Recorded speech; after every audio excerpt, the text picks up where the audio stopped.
5 or 6 of the major concerns. Among them, it fails to fully protect victim privacy.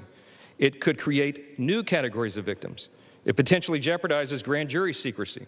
It fails to prohibit release of child sexual abuse materials that are not appropriately defined in the legislation. It jeopardizes future federal investigations, and we have national security concerns regarding classified information. We'll put this in the record because we need the legislative record to reflect what is the legislative intent behind this vote. I used to litigate cases. We would litigate federal statutes and whether or not they could survive, and legislative intent is important. And we need to say clearly for the record, as a Speaker of the House, I'm saying to you, this legislation that will pass today is flawed and it must be amended. The question is, why didn't we amend it here before we passed it? Because the authors won't allow it. Because under the rules of the House, under a discharge petition, they have to agree to consent for the legislation to be amended, and they're not doing that. So now we rely upon our partners in the other chamber to get that done, and they need to do that. The victims deserve our utmost respect. In fact, they should be saluted for their courage. And the young women who have not come forward, who are now, some of them are middle-aged women who have not come forward, also deserve our respect, and they deserve to be protected.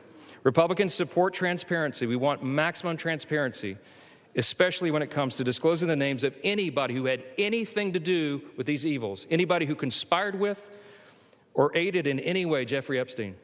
They must be brought to justice.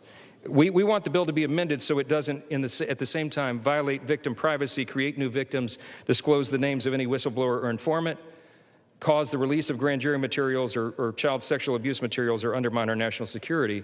And if and when the Senate takes this up, we will work with our colleagues over there to make sure that these things are corrected. I'll just close with this simple thought. We've been at this a while. It's drug on for a while. But it's time for this to come to light. I expect that this will be a unanimous vote, and it will reflect what I think every member in this chamber, and I'll say this now, at least in recent days, every member of the chamber on the Democrat side, they didn't say anything for 4 years, but they're for maximum transparency now, and so is this side. But we want to do it in a respectful and careful manner so that we don't subject innocent people to further harm.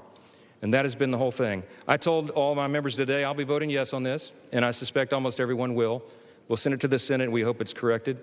Thank you for the time, Mr. Speaker, and I yield back.